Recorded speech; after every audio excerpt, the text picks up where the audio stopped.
Hello दोस्तों, आप सभी का स्वागत है क्लाइमैक्स सिटी पर। आज हम science fiction including romantic movie देखने वाले हैं जिसका नाम है पैसेंजर्स। इस मूवी की अगर बात करें तो ये एक लड़का जेम्स प्रिस्टन की कहानी रहती है जो स्टारशिप एवलॉन में होमस्टेड 2 नाम के प्लेनेट में जा रहा होता है। ये स्टारशिप में करीबन 5000 पैसेंजर थे और 258 क्रू मेंबर्स थे जो हाइबरनेशन में थे कि अचानक वो पूरे शिप में सिर्फ जेम्स की नींद खुलती है।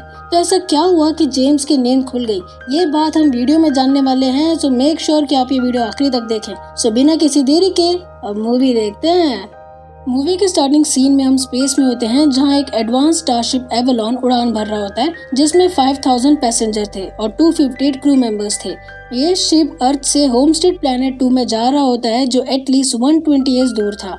शिप बहुत जल्द अपने गोल में पहुंचने वाला था बट अचानक वो एस्ट्रॉइड फील्ड से गुजरता है जिसकी वजह से शिप में एक झटका सा लगता है। बट अमेजिंगली वो शिप खुद अपने आप को रिपेयर कर रहा था बट एक जगह अच्छी तरह रिपेयर नहीं हो पाया। इसी बीच अचानक एक लड़के की नींद खुलती है जो 5000 पैसेंजर्स में से एक था जिसका नाम जेम्स प्रिस्टन है। ताजुब की बात ये थी कि जेम्स खुद नहीं उठा था बल्कि उसका हाइबरनेशन सेल ने उठाया था। जेम्स आंखें खोलता है जहाँ उसके सामने एक AI रोबोट उसे होमस्टेड के बारे में बताता है एंड प्लस उसे ID देती है जिसके थ्रू वो अपने कमरे में जा सकता है। जेम्स एक मैकेनिकल इंजीनियर था एंड इतने साल नींद में था इसलिए उसे चलने फिरने में थोड़ी तकलीफ होती है। जेम्स को लग रहा था कि वो 4 महीने पहले उठा है प्लेनेट पहुंचने से पहले, लेकिन रियलिटी कुछ और था। एनीवे, जेम्स तैयार होकर एक हॉल में जाता है जहां एक AI रोबोट प्लेनेट के बारे में बताती है, लेकिन अजीब बात ये थी कि कोई और वहां था ही नहीं। इसलिए जेम्स तुरंत ऊपर ग्रैंड हॉल में जाता है इस उम्मीद में कि वहां कोई रहेगा, लेकिन अफसोस वहां भी कोई नहीं होता। जेम्स वहां के AI के थ्रू उसे पता चलता है कि अभी प्लेनेट में पहुंचने के लिए 90 ईयर्स हैं और 30 ईयर्स बाद वो उठा है।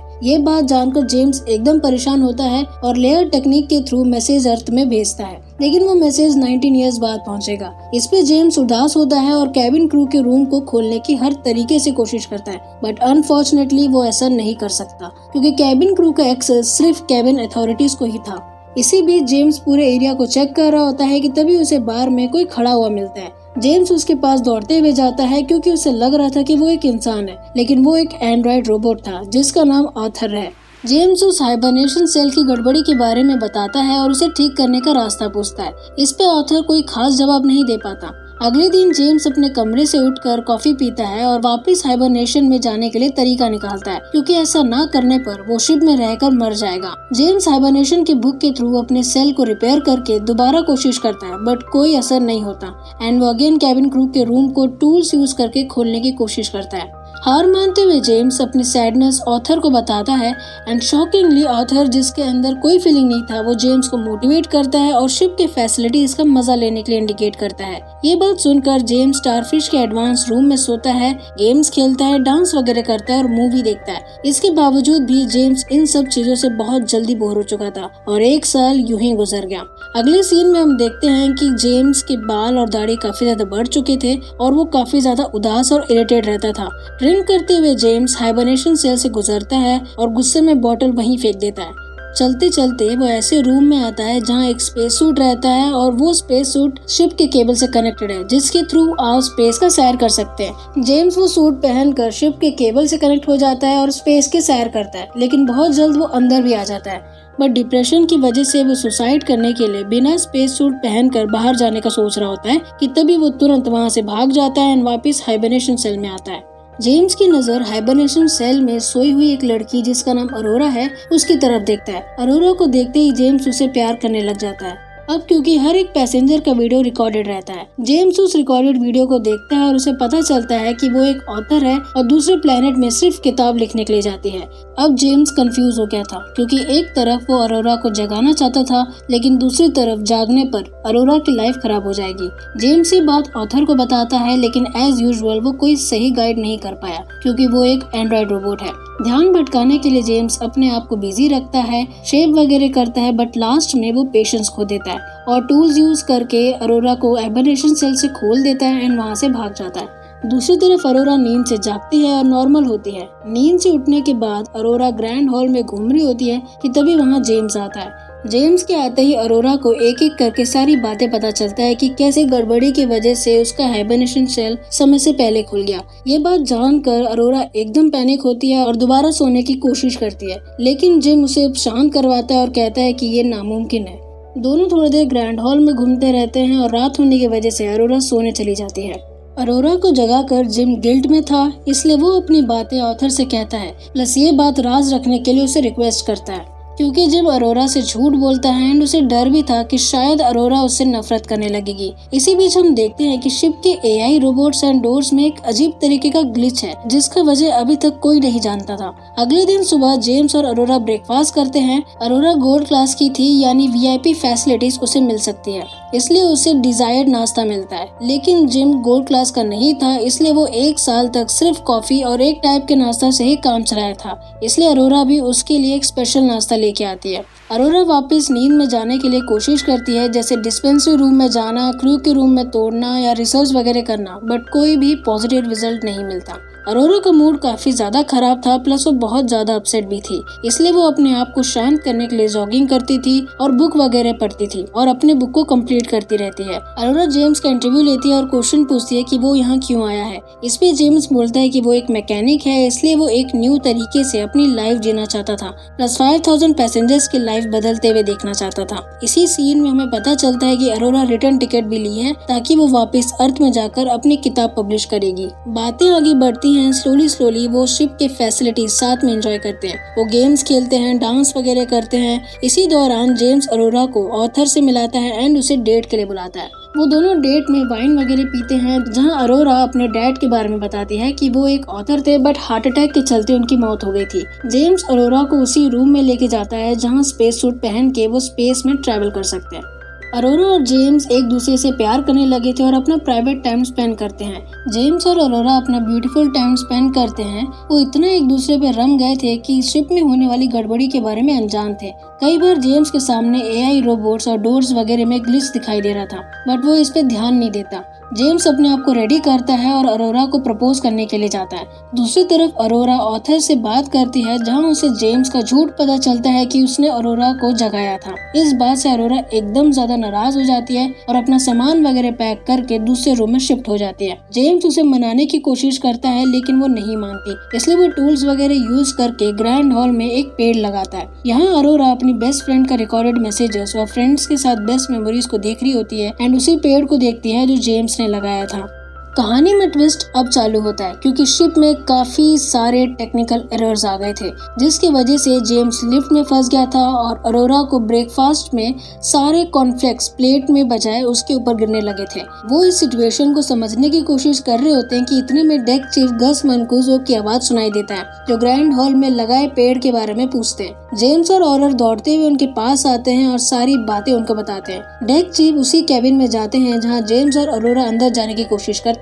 मनकुज़ो कैबिन में एरर का डाटा पता करने के लिए जाते हैं, लेकिन कोई भी रिकॉर्ड नहीं होता, इसलिए वो हर एक इम्पोर्टेंट मशीन के डेटा को लेने के लिए स्लेट यूज करते हैं डिफरेंट एरियाज के। इसी बीच डेक चीफ को स्लीपिंग सेल्स के बारे में पता चलता है, जहाँ जेम्स की नींद इसलिए खुलती है क्योंकि उसका टाइम चिप जल गया था। लेकिन डेक चीफ के स्लीपिंग सेल में काफी सारे एरर्स थे, जिसकी वजह से उनकी हेल्थ में इसका असर बैठा था। डेक चीफ सिस्टम वाले एरिया में रिकॉर्ड किए गए डेटास को चेक करता है, जहां अरोरा जेम्स के किए हुए गलत काम के लिए सजा देने के लिए बोलती है। इतने में जेम्स दूसरा रोबोट की खराबी के बारे में बताता है। तभी चीफ की तबीयत खराब होती है और वो आराम करने के लिए अपने रूम में जाते हैं, जहां उन्हें खांसते वक्त उनके मुंह से खून आ जाता है। रात का समय था। जेम्स और चीफ अपने कमरे में सो रहे थे एंड अरोरा स्विमिंग पूल में स्विम कर रही थी। इतने में शिप में ग्रेविटी लॉस हो गया था, जिसकी वजह से जेम्स हवा में उड़ने लगता है एंड अरोरा पानी में फंस गई थी, बिकॉज पानी भी ऊपर की ओर उठ गया था। सांस ना लेने के कारण अरोरा बेहोश होने लगती है और यहाँ सैम की नींद खुल जाती है कि अचानक सब नॉर्मल हो जाता है। जैसे ही सारी चीजें नॉर्मल होती है, ग्रेविटी वापस आ जाती है। जेम्स नीचे गिर जाता है और पानी भी नीचे आ जाता है, जिससे अरोरा होश में आ जाती है। वो दोनों दौड़ते हुए चीफ को इन्फॉर्म करते हैं। चीफ तुरंत कंट्रोल रूम में सारे एरर्स चेक करते हैं, क्योंकि ग्रेविटी लॉस होने का मतलब जो भी गड़बड़ी है वो मेन सिस्टम पर इफेक्ट कर रहा है, प्लस सिस्टम भी जरूरत से ज्यादा काम कर रही थी। कंप्यूटर के थ्रू उन्हें पता चलता है कि एस्ट्रॉइड फील्ड की वजह से जो टक्कर हुई थी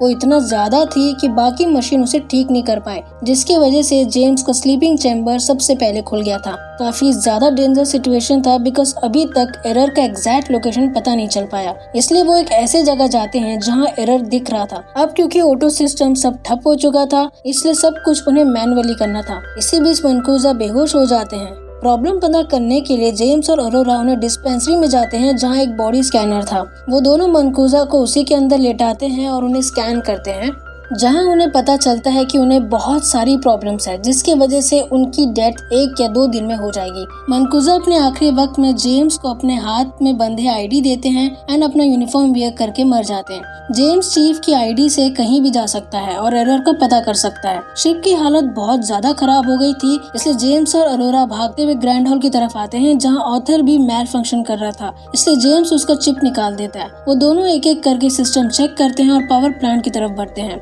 पावर प्लांट का दरवाजा खुल नहीं रहा था, इसलिए वो टूल से खोलने लगते हैं। जैसे ही वो दरवाजा खुलता है एक बहुत जोर से हवा आता है, इसका मतलब शिप के अंदर होल्स थे। जैसे तैसे जेम्स और अरोरा एक होल को बंद करते हैं जिससे वो पावर प्लांट में एटलीस्ट सांस ले सके।